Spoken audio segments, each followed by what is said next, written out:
చిన్న ప్రార్థన చేస్తున్నాము. మమ్మల్ని మిక్కిలిగా ప్రేమించిన మా వ్యాపారంలో గొప్ప తండ్రి, నీ ఘనమైన అత్యున్నతమైన నామానికి వందనాలు, స్తుతి స్తోత్రములు తండ్రి.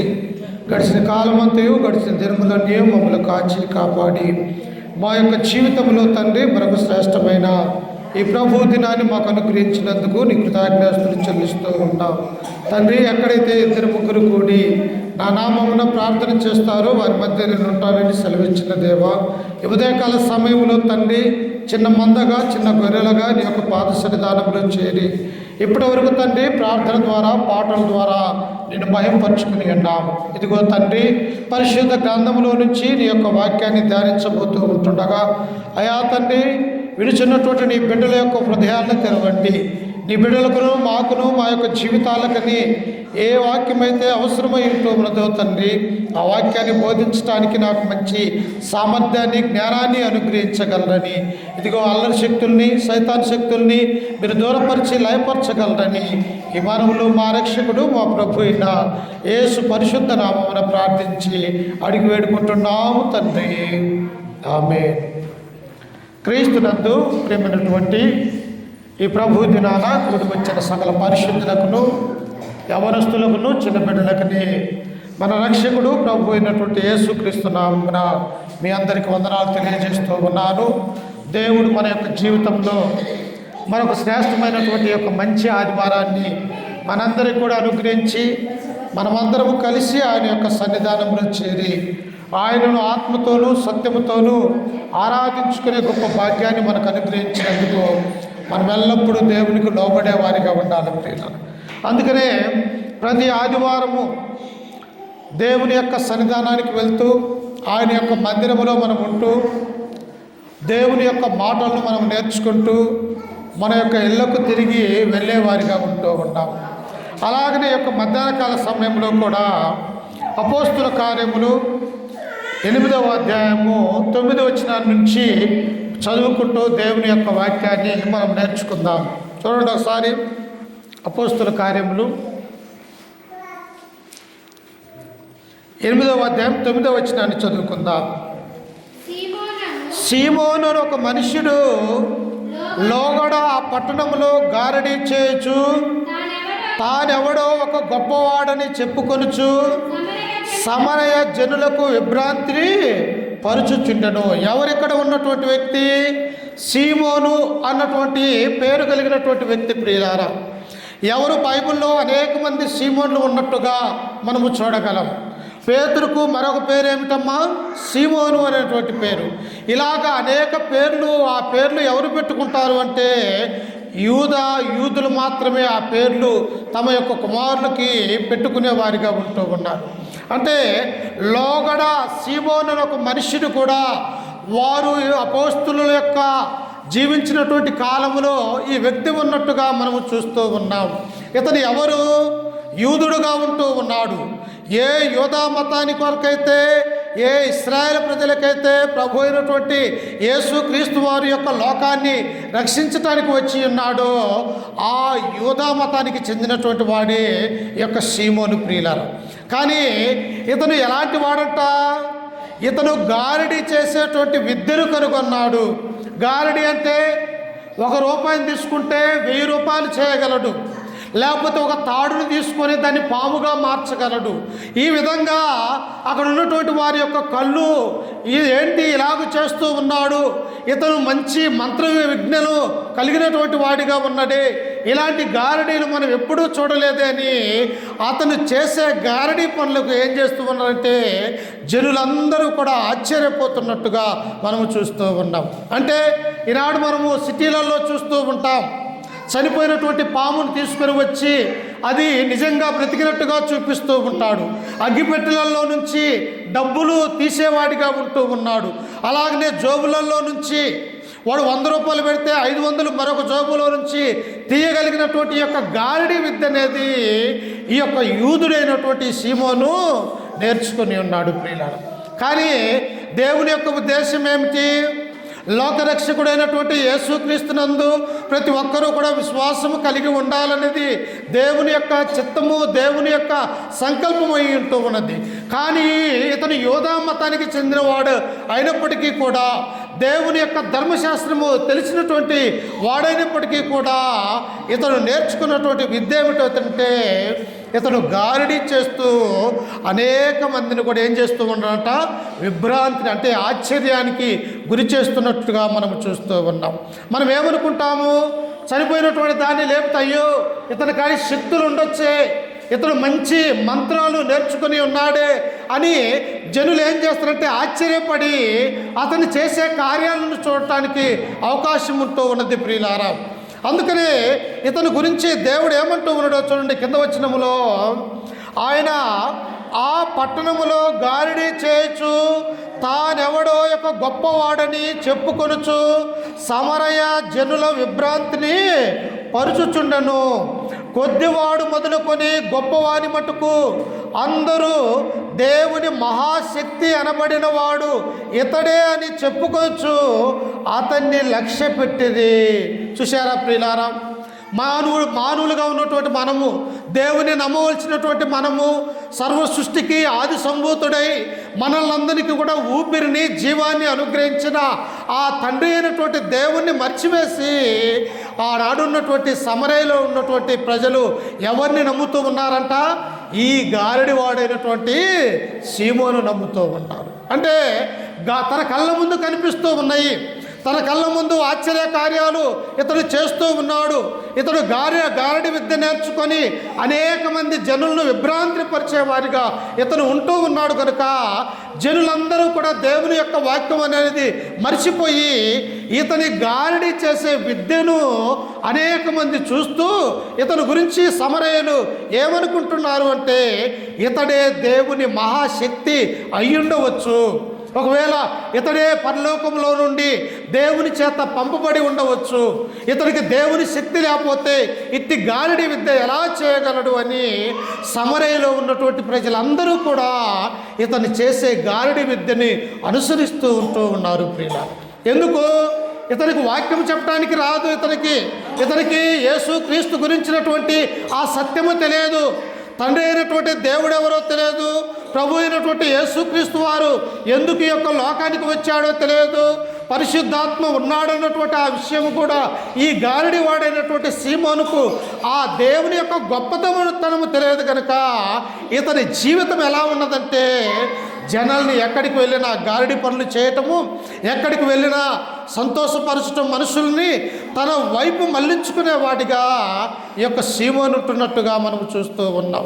ఈనాడు కూడా చూడండి ప్రియులారా, అనేక మంది కూడా దేవుని యొక్క పేరు చెప్పుకొని క్రైస్తవులుగా అన్నటువంటి వారు దేవుని యొక్క వాక్యము తెలియక అనేక విధాలుగా ఈ యొక్క లోకంలోనే వారు ఏం చేస్తూ ఉన్నారంటే దేవుని ముందు ఒక నటన చేస్తూ ఉన్నారు. అందుకని ఇక్కడ ఏమంటూ ఉన్నాడు ఆయన, చూడండి కింద వచనములో చదువా, అతడు బహు కాలము గారడీలు చేయొచ్చు, వారిని విభ్రాంతిని పరిచినందున వారతన్ని లక్ష్య పెట్టింది. అంటే ఇతడు దేవుని యొక్క మహాశక్తి అనుకుంటూ ఉన్నారు, ఇతనే కావచ్చేమో, ఇతన్ని అనుసరిస్తే మాకు కూడా ఇలాంటి శక్తులు వస్తాయేమో, ఇతన్ని అంగీకరిస్తే వీడు చేసే గారడీ పనులు మనకు కూడా వస్తాయేమో, మనము కూడా కొన్ని ఊర్లు వెళ్ళి గారడీ పనులు చేసుకుంటూ దీన్ని ఒక విద్యగా చూసుకుంటూ ఆర్థికంగా మనము బలపడదామన్నటువంటి ఆలోచన కలిగినటువంటి అనేక మంది గారడీ వాడైనటువంటి సీమోను అనుసరిస్తూ ఉన్నారు ప్రియుల. కానీ దేవుడు ఏమంటూ ఉన్నాడు, యేసుక్రీస్తు వారి యొక్క లోకానికి వచ్చినప్పుడు మత్తయి సువార్త 4వ అధ్యాయం 12వ వచనంలో మనము చదువుకున్నప్పుడు ప్రభువారు ఏమని సెలవిస్తూ ఉన్నారు, పరలోక రాజ్యము సమీపించి ఉన్నది, మీరు మారు మనస్సు పొందుడి అని సెలవిస్తూ ఉన్నాడు. అంటే దేవుని యొక్క కుమారుడు పరలోకంలో నుండి వచ్చిన యేసుక్రీస్తు వారు అక్కడ ఉన్నటువంటి యూదులకు ఏమని బోధిస్తూ ఉన్నాడు, అమ్మలారా అయ్యలారా పరలోక రాజ్యం అనేది సమీపించి ఉన్నది, మీ మనస్సులు మార్చుకొనండి అని ప్రభు అయినటువంటి యేసుక్రీస్తు వారు సెలవిస్తూ ఉన్నాడు. కానీ ఈ గారడివాడైనటువంటి సీమోను దేని గురించి సెలవిస్తూ ఉన్నాడు? తాను గారడీలు చేయొచ్చు అనేక మందిని కూడా తన వైపు తిప్పుకున్నటువంటి ఆ కార్యక్రమాన్ని ఈ సీమోను జరిగిస్తున్నట్టుగా మనము చూస్తూ ఉన్నాం. కానీ నిజమైనటువంటి క్రైస్తవులు, యేసుక్రీస్తు యొక్క రక్తములో ఉన్నటువంటి వారు, కడగబడినటువంటి వారు, బాప్తిసం పొందినటువంటి వారు, చీకటిలో నుండి ఆశ్చర్యకరమైన తన వెలుగులోనికి ప్రవేశించినటువంటి మనం ఎలా ఉండాలా? నిజమైనటువంటి క్రైస్తవులుగా ఉండాలా, దేవుని నమ్ముకున్నటువంటి బిడ్డలుగా ఉండాలా, యేసుక్రీస్తును మాత్రమే మనము అనుసరించే వారిగా ఉండాలని యేసుక్రీస్తు మనకు సెలవిస్తూ ఉన్నాడు ప్రియులారా. అందుకనే దేవుడు ఏమన్నాడు? నేనే మార్గమును, నేనే సత్యమును, నేనే జీవమునై ఉన్నాను అంటూ ఉన్నాడు. అంటే ఒక వ్యక్తి లోకములో నుంచి మంచి మార్గములోనికి రావాలంటే, ఒక వ్యక్తి అంధకార సంబంధమైనటువంటి పాపములో నుండి నీతిమంతుడిగా మారాలంటే ఎవరి యొక్క మార్గాన్ని మనం అనుసరించాలా? అయ్యా పిల్లలు కూర్చోండి చిన్న. ఎవరి యొక్క మార్గాన్ని మనం అనుసరించాలా? మన కొరకు తన ప్రాణాన్ని పెట్టినటువంటి యేసుక్రీస్తు యొక్క అడుగుజాడల్లో మనం నడుచుకునే వారిగా ఉండాలా ప్రియులారా. అందుకనే ఈనాడు అనేక మంది కూడా క్రీస్తును తప్పుదోవ పట్టించడానికి, యేసుక్రీస్తు యొక్క అడుగుజాడల్లో మనం నడవలేక, దేవుని యొక్క వాక్యం అనేది తెలుసుకొనలేక ఈ గారడి వాడైనటువంటి సీమోను వలె నేడు అనేక మంది కూడా జనులను ఏం చేస్తూ ఉన్నారంట? విభ్రాంతి పరుస్తున్నట్టుగా మనం చూస్తూ ఉన్నాం. అందుకనే కింద వచనంలో ఏమని ఉన్నదంటే చూడండి, ఆయన 12వ వచనము, అయితే ఫిలిప్పు దేవుని రాజ్యమును గూర్చి, యేసుక్రీస్తు నామమును గూర్చి సువార్త ప్రకటించుచుండగా, ఓ పక్క గారడి పనులు జరుగుతూ ఉన్నాయి, మరో పక్క సమరయులకు దేవుని యొక్క వాక్యాన్ని ప్రకటిస్తూ ఉన్నట్టుగా మనము చూస్తూ ఉన్నాం. ఎవరైనా ఈయన 7 పెద్దలలో ఒక పెద్దగా పిలువబడ్డటువంటి ఈ ఫిలిప్పు ఏం చేస్తూ ఉన్నాడంటే సమరయ యొక్క గ్రామాలకు వెళ్ళాడు ప్రియులారా. సమరయులంటే ఎవరు? దేవుణ్ణి ఎరగనటువంటి వారు, సంకర జాతి కలిగినటువంటి వారు, యూదులకు సమరయులకు సాంగత్యం లేనటువంటి ఆనాడు ఉన్నటువంటి లోకములో యేసుక్రీస్తు వారు అందరూ కూడా మారు మనస్సు కలిగి దేవుని యొద్దకు రావాలని ఈ యొక్క ఫిలిప్పు ఏం చేస్తూ ఉన్నాడంటే, ఏ గారడి వాడైనటువంటి సీమోను ఆ ప్రాంతంలో ఉన్నాడో అదే ప్రాంతంలో ఈ యొక్క సంఘ పెద్దలలో ఉన్నటువంటి 7 స్వార్థికుడైనటువంటి ఫిలిప్పు కూడా అదే సమరయ ప్రాంతానికి వెళ్ళాడు ప్రియులారా. అయితే ఎవరి మాట ఏంటారమ్మా? గారడీలు చేయొచ్చు, మాటలు చెబుతూ అనేక విషయాలలో దేవుని యొక్క వాక్యము కలిపి చెరిపేటటువంటి మాటలు వింటారు, కానీ సత్య సంబంధమైనటువంటి వాక్యము అనేక మంది కూడా వినలేనటువంటి వారిగా ఉంటూ ఉన్నారు. అందుకని ఇక్కడ ఎవరున్నారంట? అదే సమరయ గ్రామాలలో ఈ యొక్క సువార్థికుడైనటువంటి ఫిలిప్పు ఆ యొక్క గ్రామాలకు వెళ్ళి ఆయన ఏమని సెలవిస్తూ ఉన్నాడట? ఆయన దేవుని రాజ్యమును గూర్చి, ప్రభు అయిన యేసుక్రీస్తు నామమును గూర్చి సువార్త ప్రకటించుచుండగా. అమ్మా, సువార్త అనగా మంచి వార్త, నీ నా జీవితాన్ని మలచబోయేటువంటి వార్త, నీ నా పాప జీవితాన్ని వెలుగులోనికి తీసుకుని వచ్చే ఒక శుభవార్త ఏంటి అంటే క్రీస్తు యొక్క మరణ సమాధి పునరుత్థానం అనేది దేవుని యొక్క సువార్త అని ఈ గ్రంథం మనకు సెలవిస్తూ ఉన్నది. అందుకనే ఫిలిప్పు ఏం చేస్తూ ఉన్నాడు? ఓ సమరయులారా, ఇదిగో గారడి వాడైనటువంటి సీమోను యొక్క మాటలు మీరు వినవద్దు. ఎందుకో తెలుసా? లోకరీతిగా అతను గారడి పనులు చేస్తూ దేవుని నుండి మిమ్మల్ని దూరం చేస్తూ ఉన్నాడు. మీరు దేవునికి దూరమైపోతే మీ యొక్క జీవితాలు పాపంలో పడిపోతాయి, కనుక మీరు దేవుని వైపు మళ్ళండి అని చెప్పేసి ఈ యొక్క ఫిలిప్పు రాజ్య సువార్తను ప్రకటిస్తూ ఉన్నాడు. చూశారా? దేవుని యొక్క వాక్యము, దేవుని యొక్క ఆలోచన, దేవుని యొక్క చిత్తము మానవుని ఎడల ఎలా ఉన్నదంటే ఆయన సన్నిధిలో ఉండి ఆయన యొక్క మాటలు అంగీకరించాలని దేవుడు మనల్ని కోరుకుంటూ ఉన్నాడు. ఎన్ని మాటలు బయట మాటలు వింటే మనకేమన్నా ఉపయోగం ఉంటుందమ్మా? ఒక్క మాట అయినా దేవుని యొక్క మాట విని ఆ యొక్క మాటను మన యొక్క హృదయంలో భద్రపరుచుకున్నట్టయితే మనకు మన యొక్క కుటుంబాలకు ఎంత మేలుకరంగా ఉంటుందో ఒకసారి ఆలోచించండి. గారిడి పనులు చేస్తున్నటువంటి యొక్క సీమోను, దేవుని శక్తి అనబడినటువంటి ఈ సీమోను, అనేక విషయాలలో ప్రజల్ని తప్పుదోవ పట్టిస్తున్నటువంటి ఈ సీమోనుకు దేవుడు ఏం చేస్తూ ఉన్నాడో తెలుసా? తన కుమారుడుగా పిలువబడుతున్నటువంటి ఈ యొక్క పిలుపును అదే ప్రాంతానికి తీసుకొని వెళ్ళినట్టుగా మనము చూస్తూ ఉన్నాం. అందుకనే చూసారా, దేవుడు ఎవరిని కూడా వదిలిపెట్టడు ప్రియులారా.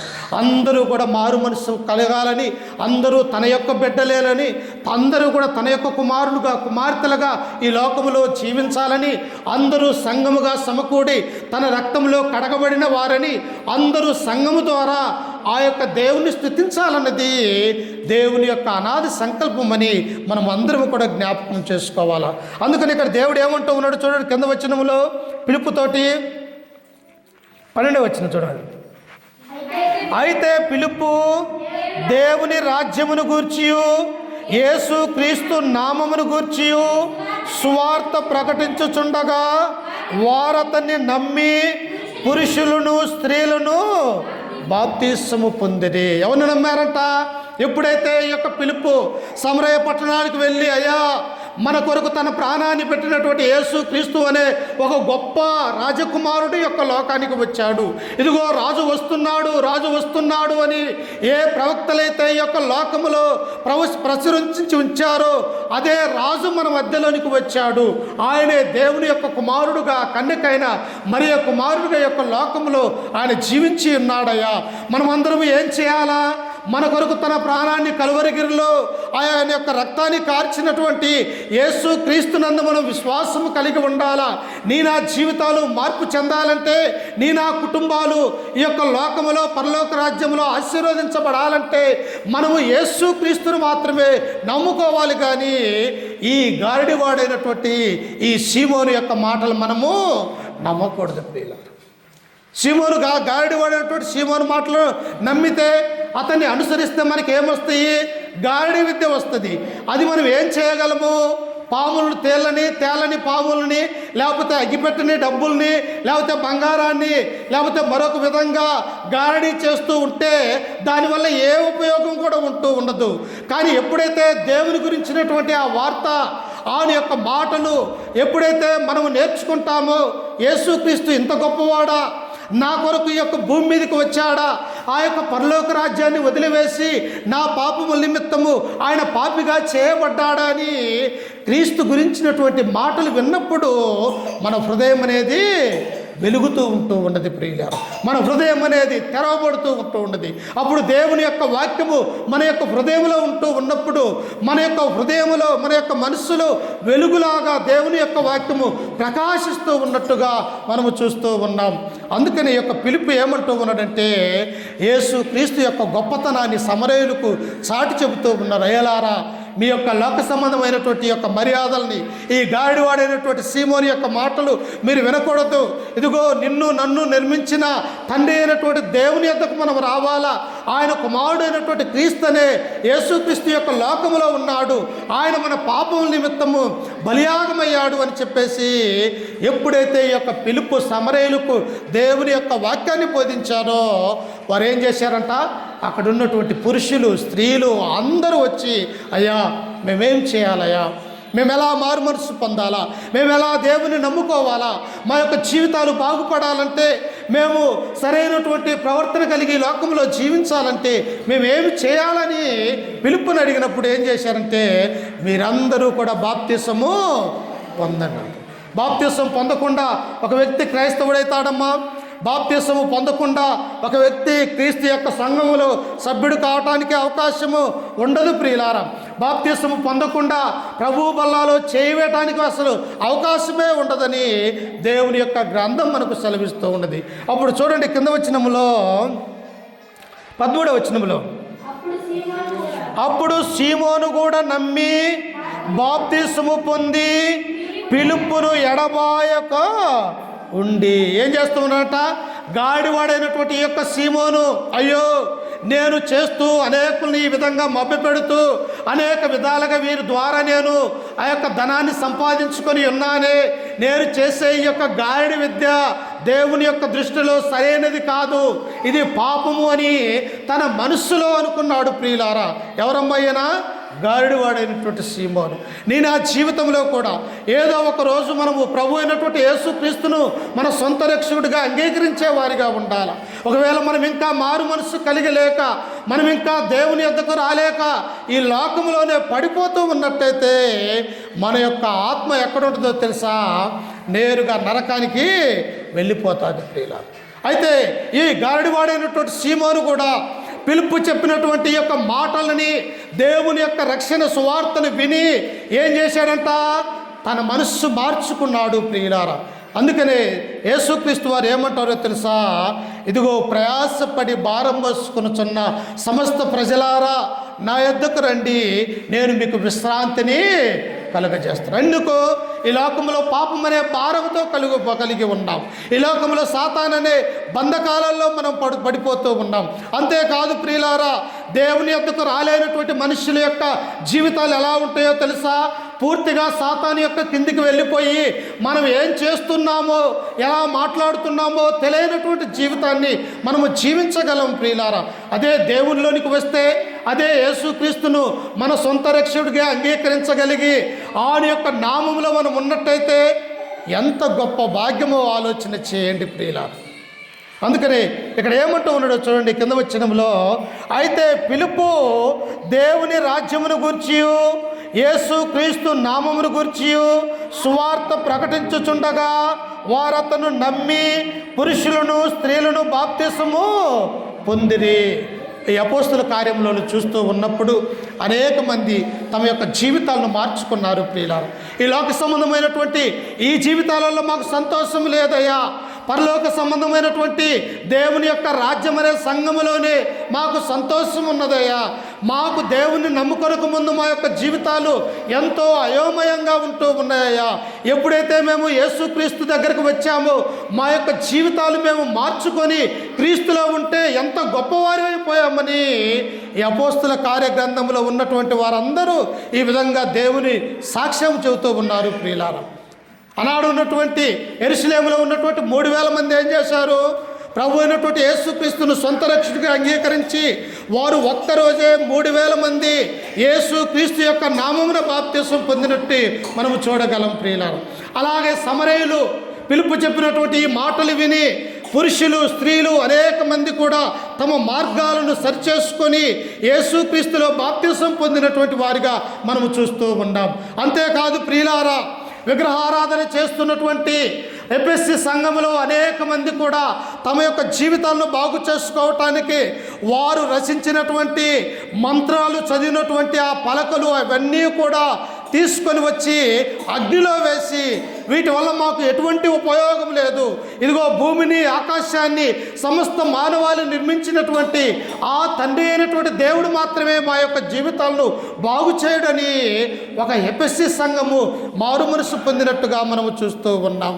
ఈనాడు చూడండి, ఇంక నువ్వు మారు మనసు కలిగలేక, ఇంక నువ్వు దేవుని యొద్దకు రాలేక మన యొక్క జీవితాలు కోల్పోయే ప్రమాదం ఉన్నదని మనము గుర్తు చేసుకోవాలి ప్రియులారా. అందుకని ఇక్కడ ఏం చేస్తూ ఉన్నాడు?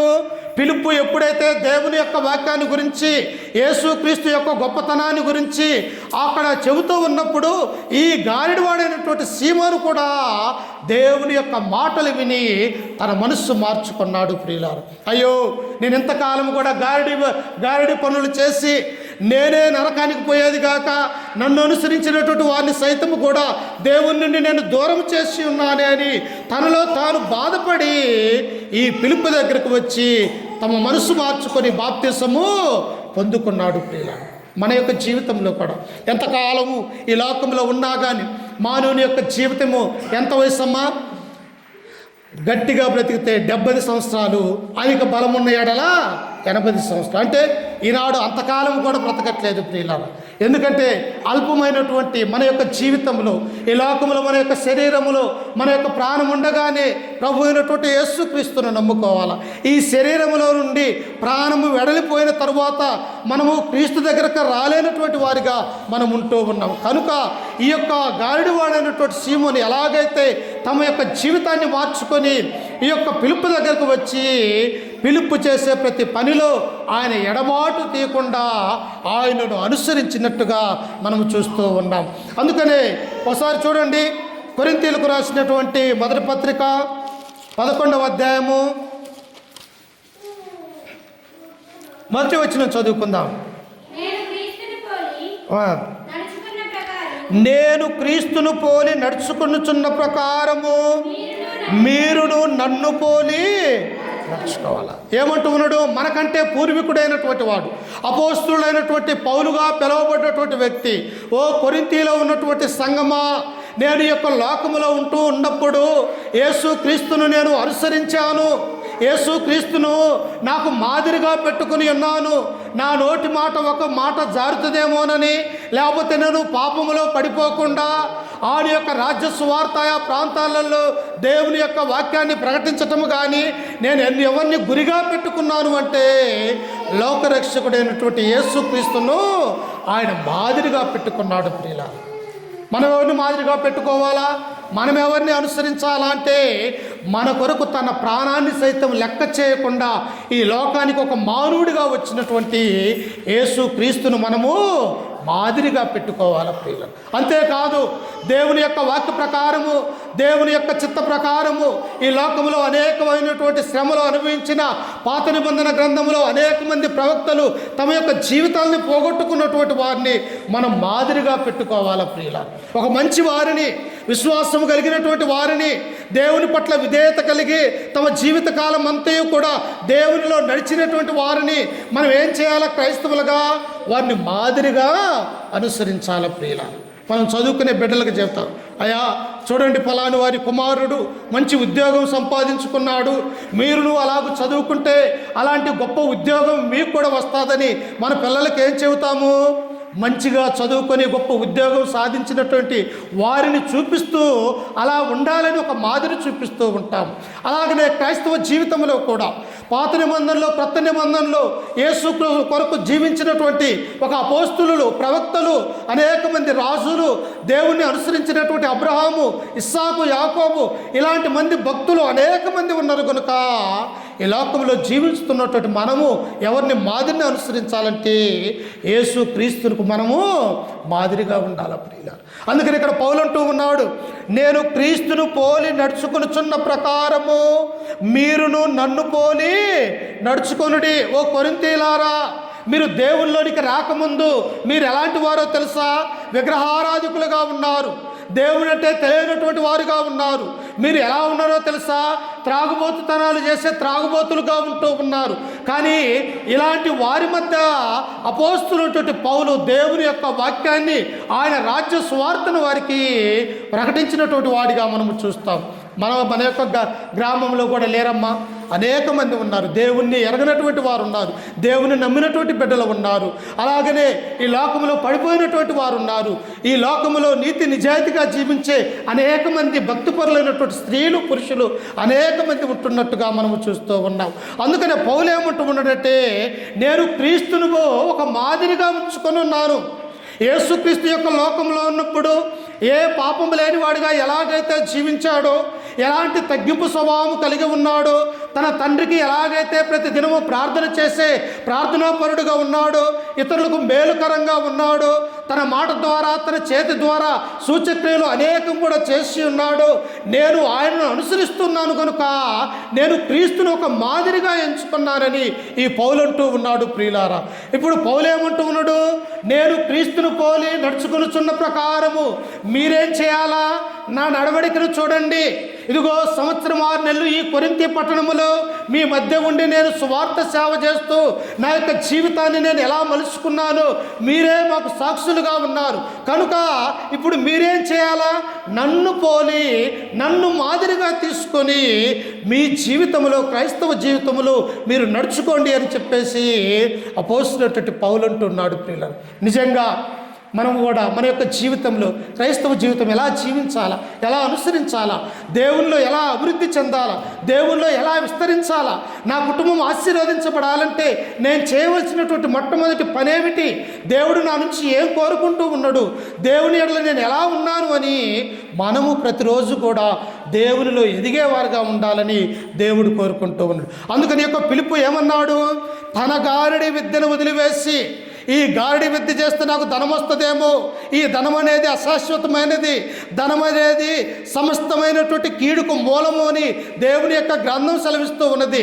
ఒకవేళ జనులు నన్ను అనుసరించి నా మార్గంలో వచ్చినట్టయితే నేను వారిని పూర్తిగా క్రీస్తులో నుంచి వేరు చేసిన వారిని అవుతానని ఈ గారడి వాడైనటువంటి సీమోను తన మనస్సును మార్చుకొని పిలుపు వెంబటి మాదిరిగా ఉంటూ ఉన్నాడు. ప్రియులు, ఇంకా ఏం జరిగిందో చూడండి. అక్కడ తిరిగి అపోస్తుల కార్యముల దగ్గరకు రండి. అపోస్తుల కార్యములు కొద్దిగా నీలే. అపోస్తుల కార్యములు 8వ అధ్యాయము 13 వచనం. 8:13.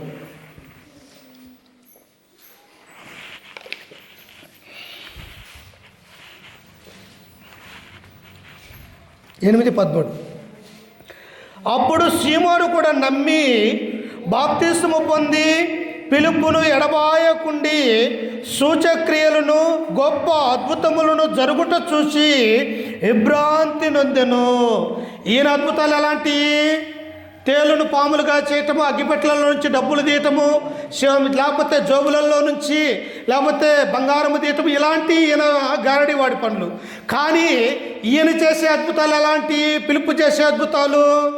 అనారోగ్యం కలిగినటువంటి వారికి దేవుని యొక్క వాక్యం చెప్పి ప్రార్థిస్తే ఆయన యొక్క అనారోగ్యం పోయేది. ప్రియులారా, చనిపోయినటువంటి వారి దగ్గరికి వెళ్ళి, అయ్యా నీ బిడ్డ చనిపోయినది, ఈ క్షణమంది ఈ కుటుంబం ఎంతో వేదన పడుతూ ఉన్నది, ఈ కుటుంబం అంతా కన్నీరు కారుస్తూ ఉన్నదయ్యా అని అక్కడికి వెళ్ళి ప్రార్థన చేస్తే చనిపోయినటువంటి వారు సైతం కూడా లేచేటువంటి విశ్వాసము ఈ పిలుపులో ఉన్నట్టుగా మనము చూస్తూ ఉన్నాం.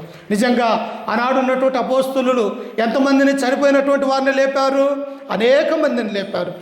ప్రభు అయినటువంటి యేసుక్రీస్తు వారు కూడా ఈ లోకంలో ఉన్నప్పుడు ఒక యాయీరు కుమార్తెను లేపాడు. అలాగనే ఒక మరియా మార్త సహోదరుడైన లాజరు చనిపోయి సమాధిలో పెట్టబడిన తరువాత కూడా ఈయన వెళ్ళి లాజరు బయటికి రమ్మంటే ఆ సమాధులలో నుంచి బయటికి వచ్చినటువంటి వాడిగా మనము చూడగలం. అంటే దేవుణ్ణి నమ్ముకుంటే నీ నా జీవితంలో ఎన్ని ఆశీర్వదిస్తాడో, ఎన్ని అద్భుతాలు చేయగలడో మనం గుర్తు చేసుకోవాలా. వెంటనే యొక్క గాయడబడినటువంటి సీమోను ఏం చేశాడు? తన మనస్సు మార్చుకున్నాడు. ప్రియులారా, నేను దేవునిలో ఉండాలా, దేవుని వైపే మళ్ళాలా, నా గారడి విద్యను నేను వదిలివేసుకోవాలా అని తన గారడి విద్యను అప్పటి నుంచి వదిలివేసి పిలుపును ఎడబాయకుండా ఉండెను అనే మాటను మనము చూడగలుగుతూ ఉన్నాం. నిజంగా మన యొక్క జీవితంలో కూడా క్రీస్తుని ఎడబాయకుండా ఉదయం లేచిన దగ్గర నుంచి ఒక ప్రార్థన చేసుకుని, అయ్యా రాత్రికాల సమయంలో మమ్మల్ని అందరినీ కూడా కాచి కాపాడి మా యొక్క జీవితంలో మరొక శ్రేష్టమైనటువంటి ఈ రోజును మాకు అనుగ్రహించినందుకు నీ పాదాలకు నేను కృతజ్ఞతలు చెల్లిస్తున్నానని ఉదయం లేచి నాకు ఒక ప్రార్థన. ప్రియులారా, ఏదైనా పనికి వెళ్తూ ఉన్నామా, పనికి వెళ్ళేటప్పుడు దేవునికి మొరపెట్టుకుంటూ, అంటే సమయం ఉన్న కొలది ఆయనలో మనము ఉన్నట్టయితే మనము ఫలించగలము అని దేవుని యొక్క వాక్యము మనకు సెలవిస్తూ ఉన్నది. ప్రియులారా, అందుకని యొక్క గాడివాడు కూడా ఏం చేశాడు? తమ మనస్సు మార్చుకున్నాడు. ఒక గొప్ప సువార్థికుడైనటువంటి పిలుపును అనుసరించేవాడిగా ఇప్పుడు ఉంటూ ఉన్నాడు. ఇంకా మనము చదువుకుంటే చూడండి 14వ వచనంలో, సమరయ వారు దేవుని వాక్యము అంగీకరించిరని యెరూషలేములోని అపోస్తలులు విని పేతురును యోహానును వారి యొద్దకు పంపిరి. ఎక్కడ సమరయమమ్మా? ఆనాడు ఉన్నటువంటి లోకంలో మూడు దేశాలు అక్కడ ఉన్నాయి. ప్రియులారా, మొదటి దేశం యూదా దేశం అయితే, రెండవది గలిలయ దేశం అయితే, 3 సమరయ దేశం. అంటే ఈ సమరయలో అనేక మంది దేవుని వైపు మళ్ళినారని, అనేక మంది తమ మనస్సు మార్చుకొని యేసుక్రీస్తును అంగీకరించారని ఎవరికి తెలిసినదంట? యెరూషలేములో ఉన్నటువంటి పెద్దలైనటువంటి యేసుక్రీస్తు సహోదరుడుగా పిలువబడ్డటువంటి యాకోబుకును, యోహానుకును, అపోస్తలుల పెద్దలందరికీ కూడా ఈ విషయం తెలిసి వారు ఎంతగానో సంతోషిస్తూ ఉన్నారు ప్రియులారా. అందుకనే దేవుడు కూడా అంటాడు, ఏమంటాడు? 99 మంది మారు మనస్సు అక్కర్లేని వారి కంటే మారు మనస్సు కలిగి తప్పిపోయిన ఆ గొర్రె దొరికినప్పుడు దేవుడికి ఎంతో సంతోషం ప్రియులారా. 100 మందిని కూర్చున్నాం దేవుని యొక్క మందిరంలో, వాక్యం అనేది 10 మంది. దేవుడు ఎవరిని ఇష్టపడతాడు? ఆ 90 మందిని దేవుడు ఇష్టపడ్డు. ఎందుకు? వారు వాక్యం వినటం లేదు, వారు దేవునిలో ఉన్నారన్నటువంటి ఆ భ్రమలో ఉన్నారు, కానీ వారు దేవునికి అక్కర్లేనటువంటి మనుష్యులు. కానీ ఎవరికి ఇష్టము దేవుడు? ఆ వాక్యము విని వాక్య ప్రకారం ఎవరైతే ప్రవర్తిస్తూ ఆ వాక్యంలో ఎదుగుతూ ఉన్నారో ఆ 10 మందిని దేవుడు ఇష్టపడటానికి అవకాశం ఉంటూ ఉన్నది ప్రియులారా. ఇప్పుడు ఎవరు సంతోషిస్తూ ఉన్నారంట? సమరయ వారు దేవుని యొక్క వాక్యము విని వారి యొక్క మనస్సు మార్చుకొని బాప్తిసం పొందినారని ఎవరికి తెలిసిందంట? యెరూషలేములో ఉన్నటువంటి సంఘానికి వీరి గురించి తెలిసినప్పుడు వీరెంతగానో సంతోషిస్తూ ఉన్నారు ప్రియులారా. ఒక పాపి రక్షింపబడితే పరలోక రాజ్యంలో ఉన్నటువంటి దేవదూతలు, దేవుని యొక్క కుమారుడు ఎంతో సంతోషించేవారిగా ఉంటూ ఉన్నారు. ఎందుకో తెలుసా? తమ నడవడికను మార్చుకొని ఈ లోకం నాకు అవసరం లేదనుకొని, నాకు క్రీస్తే సర్వస్వం అనుకొని క్రీస్తులోనికి వస్తూ ఉన్నాడు కనుక అతనంటేనే దేవునికి ఇష్టమైనటువంటి మనుష్యుడు అంటూ ఉన్నాడు. అందుకనే దేవుడు ఏమన్నాడు? విరిగి నలిగిన మనుష్యుడే నాకు ఇష్టమైనటువంటి. ఎవడైతే విరిగి నలిగినటువంటి హృదయం కలిగి, ఎవడైతే యేసుక్రీస్తునందు విశ్వాసం కలిగి, నమ్మకం కలిగి ఈ యొక్క లోకాన్ని వదులుకొని దేవుని యొక్క సంఘంలోనికి వస్తూ ఉన్నాడో పరలోక రాజ్యంలో ఉన్న సమూహం అంతయు కూడా దేవుణ్ణి స్తుతిస్తూ ఆరాధించే వారిగా ఉంటూ ఉన్నారు ప్రియులారా. అందుకే ఇక్కడ కూడా ఎవరు ఆనందిస్తూ ఉన్నారంట? యెరూషలేములో ఉన్నటువంటి సంఘ పెద్దలు, అపోస్తలులు ఈ యొక్క మాటలు విని ఏం చేశారంట? చూడండి, అపోస్తలులు విని పేతురును, యోహానును వారి యొద్దకు పంపిరి. వీరు వచ్చి వారు పరిశుద్ధాత్మను పొందవలనని వారి కొరకు ప్రార్థన చేసి ఏం చేయాలంటమ్మా? ఒకరు అనారోగ్యం కలిగి ఉంటే మరొకరి కొరకు ప్రార్థన చేసుకోవాలి. ఒక కుటుంబం కష్టకాలాల్లో ఉంటే మరొక కుటుంబాలు సహాయం చేసే కుటుంబంగా ఉండాలి. మన సంఘంలో ఎవరైనాను అనారోగ్యం కలిగి లేకపోతే ఇబ్బందులలో ఉంటే వారి కుటుంబాల కొరకు క్రైస్తవులుగా ప్రార్థన చేయవలసినటువంటి బాధ్యత మన మీద ఉన్నది ప్రియులారా. ఇప్పుడు ఈ యొక్క సమరయుల కొరకు ఎవరు ప్రార్థిస్తూ ఉన్నారట? యెరూషలేములో నుండి వచ్చిన పేతురును, యోహానును వీరి దగ్గరకు వచ్చి, అయ్యా మీరు ఇట్టి మనస్సు కలిగి యేసుక్రీస్తును నమ్ముకున్నారని సంతోషపడి వారు వచ్చి వీరి కొరకు ప్రార్థిస్తూ ఉన్నారు ప్రియులారా. ప్రార్థన ఎలాంటిదో తెలుసా? ప్రార్థన చాలా గొప్పది ప్రియులారా. చనిపోయినటువంటి వారి సైతం లేపగలగాల శక్తి కలిగినటువంటిది ప్రార్థన ప్రియులారా. ఎన్నో సంవత్సరాల నుంచి నయం కానటువంటి జబ్బును సైతం కూడా నయం చేసింది ఎవరి ద్వారా? దేవునికి ప్రార్థించటము ద్వారా ప్రియులారా. మనం హిజ్కియాను చూస్తాం. ఎన్నో సంవత్సరాలుగా రాజుగా ఉన్నప్పటికీ కూడా మరణకరమైనటువంటి ఆ యొక్క జబ్బు వచ్చినప్పుడు ఆయన ఏం చేశాడో తెలుసా? ఎక్కడికి వెళ్ళాలా. ఎందుకు? హిజ్కియాకు తెలుసు, నేను ఎక్కడికి వెళ్ళినా నేను బాగు కాను, నేను సర్వోన్నతుడైనటువంటి దేవుని యొక్క కుమారుడుగా ఒక మంచి రాజుగా ఈ లోకంలో నేను పరిపాలన చేస్తూ ఉన్నాను. ఈ వ్యాధి నాకు దేవుడే తీసివేస్తాడు అని చెప్పేసి ఒక నమ్మకం కలిగి ఆ దేవుని యందు విధేయత కలిగి తన ఇంటిలోనికి వెళ్ళి ఆ యొక్క ముఖాన్ని గోడ వైపు తిప్పుకొని మోకరించి దేవుడికి మొరపెట్టాడు ప్రియులారా. యెషయా అన్నాడు వచ్చి, అయ్యా హిజ్కియా, ఇదిగో కొన్ని దినములలో నీవు మరణమవుతున్నావు, నీ యొక్క కుటుంబానికి నీ మరణ వార్తను తెలియజేసుకో అని ఆ యొక్క హిజ్కియాతో యెషయా ప్రవక్త చెప్పినప్పుడు ఎవరికైనా బాధ కదమ్మా? ఇక కొన్ని రోజులలో నువ్వు మరణమవుతావంటే అసలు మనసులో ఉంటుందా? లేకపోతే మనం అసలు నిలబడగలమా? లేకపోతే క్షణమాత్రం మాట్లాడగలమా? ఎందుకంటే ఈ లోకాన్ని నేను వదిలి వెళ్ళిపోతామేమో, నా యొక్క బంధుమిత్రులను, నా రక్త సంబంధికుల్ని, నా యొక్క కుమారులు కుమార్తెలను, లేకపోతే నా భర్తను, లేకపోతే నా యొక్క భార్యను నేను వదిలి లోకంలో నుంచి వెళ్ళిపోతానే ఉన్నటువంటి భయం అనేది ఉంటూ ఉన్నది ప్రియులారా. అలాగనే ఈ యొక్క హిజ్కియా కూడా, అయ్యా మరణకరమైనటువంటి ఈ యొక్క వ్యాధి ద్వారా నేను మరణించిపోతున్నానని తెలిసి తను ఏం చేశాడో తెలుసా? ఆయన రాజు ప్రియులారా, ఎక్కడికైనా వెళ్ళగలడు, ఏ హాస్పిటల్లో అయినా ఏ వైద్యానైనా చేయించగలిగినటువంటి ఆ శక్తి కలిగి ఉన్నప్పటికీ కూడా ఆయన మనసులో అనుకున్నాడు, దేవుడి కంటే శక్తిమంతుడు ఎవరున్నారు ఈ లోకంలో? దేవుడే తప్ప నాకెవరున్నారు దిక్కు అనుకున్నాడు. తన ఇంటిలోనికి వెళ్ళాడు, మోకరించి కన్నీటితో ఆ యెహోవాకు మొరపెట్టి ఉన్నాడు. ఏమని మొరపెట్టాడు?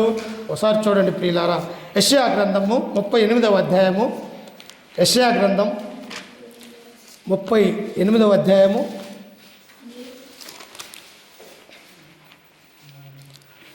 2వ వచనం.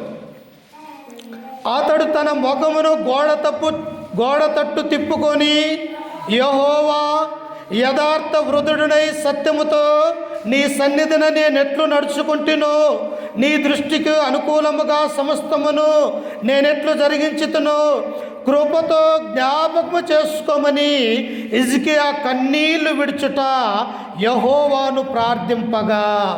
చూశారా ప్రియులారా, మనం ఒక్కసారన్నా మన కుటుంబం కొరకు, మన పిల్లల కొరకు, మన సంఘం కొరకు మనం మోకరించి కన్నీటి ప్రార్థన చేయగలుగుతూ ఉన్నాము.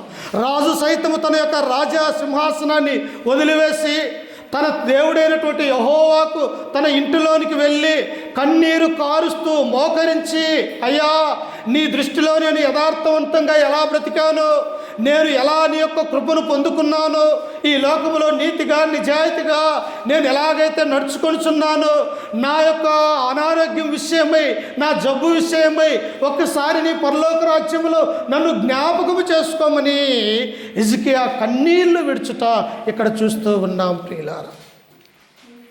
ఆనాడు ప్రభు అయినటువంటి యేసుక్రీస్తు వారు కూడా సిలువలో మరణమవుతూ ఉన్నాడు. తన తల్లి అయినటువంటి మరియా, వేరొక మరియా, సలోమి, ఆ తర్వాత అనేక మంది కూడా, అయ్యో మా మధ్యలో 33 సంవత్సరాలు జీవించినటువంటి ఈ యొక్క కుమారుడైనటువంటి యేసుక్రీస్తు వారు ఈ గోల్కొత్తా అనే కొండ మీద సిలువ వేయబడుతున్నాడు, మా మధ్యలో అనేక అద్భుతాలు సూచక్రియలు చేసిన ఈయన నేడు ఒక పాపిగా, ఒక నేరస్తుడిగా ఈ కల్వరిగిలో సిలువ వేయబడుచున్నాడని ఆ తల్లులు అక్కడ ఏడుస్తూ ఉన్నప్పుడు ప్రభు అయినటువంటి యేసుక్రీస్తు ఏమన్నాడు తెలుసా?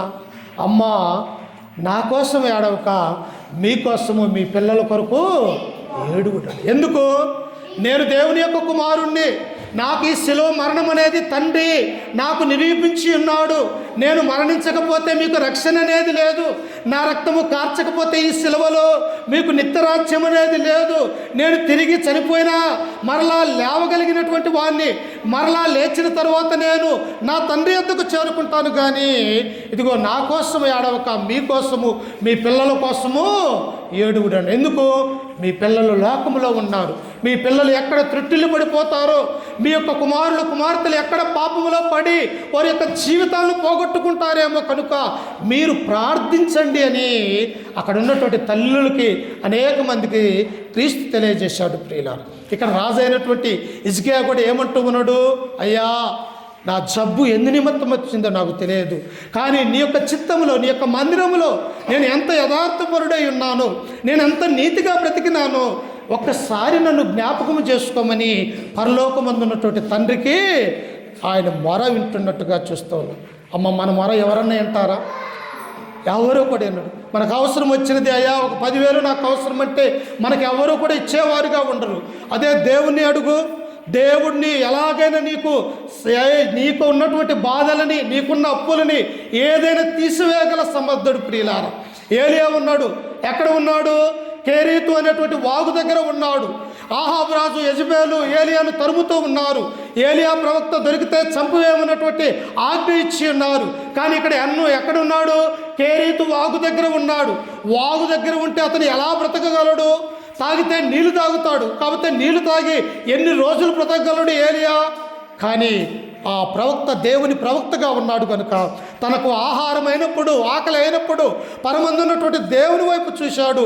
దేవునికి ప్రార్థించగా ఆ యొక్క దేవుడు ఏం చేశాడో తెలుసా, కాకుల చేత అంత రొట్టెను అంత మాంసాన్ని రోజుకు 3 సార్లు ఏలియాకు దేవుడు అందించాడు ప్రియులారా. ఎందుకంటే మన దేవుడు గొప్పవాడు, ఆయన యందు మనము విశ్వాసం కలిగి ఉండాలి. ఎందుకంటే భయము, విశ్వాసము, విధేయత కలిగి ఉంటే మనకున్నటువంటి అన్ని శ్రమలు తీసివేయగల సమర్థుడిని మనం గుర్తుంచుకోవాలి ప్రియులారా.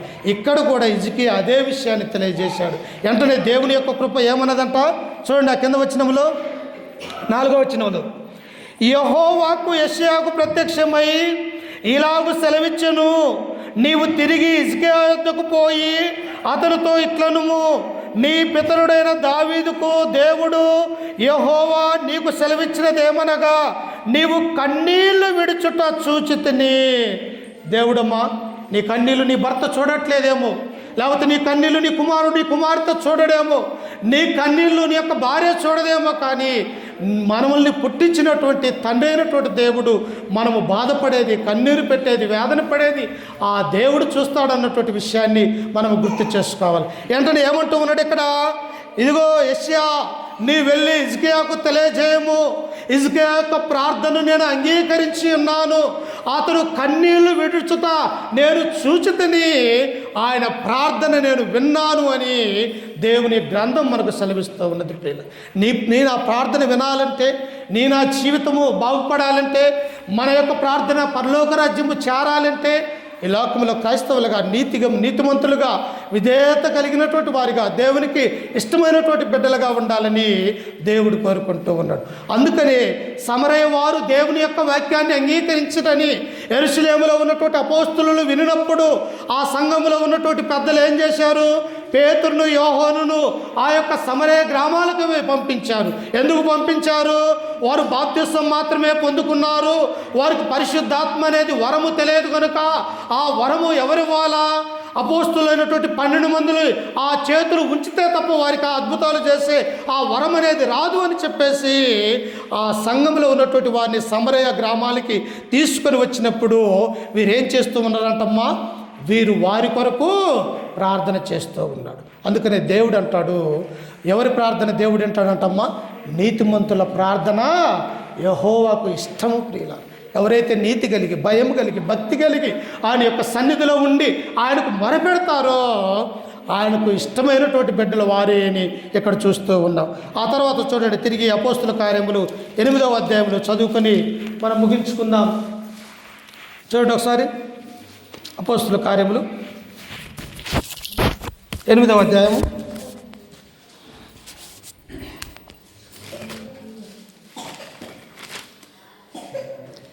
17వ వచనం. అప్పుడు పేతురును యోహానును వారి మీద చేతులుంచగా వారు పరిశుద్ధాత్మను పొందిరి. ఏం చేస్తున్నట? యేసుక్రీస్తు బాప్తిసం పొందినప్పుడు కూడా బాప్తిసం ఇచ్చే యోహాను దగ్గరికి క్రీస్తు వచ్చి, అయ్యా నాకు బాప్తిసం ఇవ్వమని ఆయన అడిగినప్పుడు యోహాను ఏమంటాడు, అయ్యా నేను నీ చేత బాప్తిసం పొందని వాడినై ఉండగా నీవు నా దగ్గరికి ఎలా వస్తావని యోర్దాను నదిలో యోహాను అంటూ ఉన్నాడు. అప్పుడు ఏమన్నాడు తెలుసా, నీతి యావత్తు ఇలాగూ జరగాలి.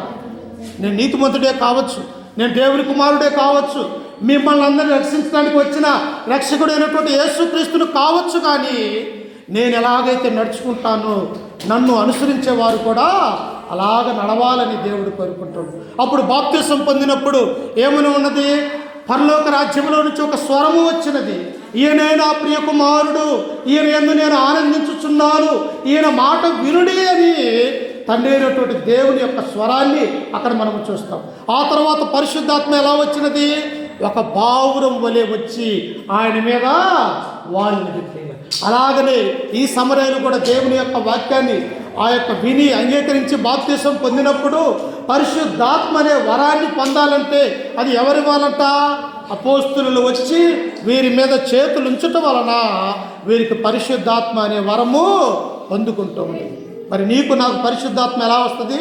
బాప్తిసం పొందినప్పుడు, దేవునిలోనికి వచ్చినప్పుడు, ఆయన రక్తంలో కడగబడినప్పుడు, దేవుని యొక్క వాక్యాన్ని వింటూ ఉన్నప్పుడు, ఆయనను అనుసరిస్తూ ఉన్నప్పుడు దేవుడు మన యొక్క హృదయములో పరిశుద్ధాత్మను ఉంచుతాడు అని మనం జ్ఞాపకం చేసుకోవాలి ప్రియులు. కనుక మనం ఎలా ఉండకూడదంట, గాడివాడైనటువంటి సీమోను వలె మనం నడుచుకోకుండా అతను ఎలాగైతే మారు మనస్సు కలిగి, అతను ఎలాగైతే దేవుని వైపు మళ్ళీ, అతను ఎలాగైతే పిలుపును ఎడబాయకుండా ఉంటూ ఉన్నాడు, ఈ నా జీవితంలో కూడా అలాగనే ఉండాలని ఈ వాక్యం ద్వారా మిమ్మల్ని హెచ్చరిస్తూ, ఈ మాటలు నన్ను నేను కూడా హెచ్చరిక చేసుకుంటూ ఓపికతో మీ అందరికీ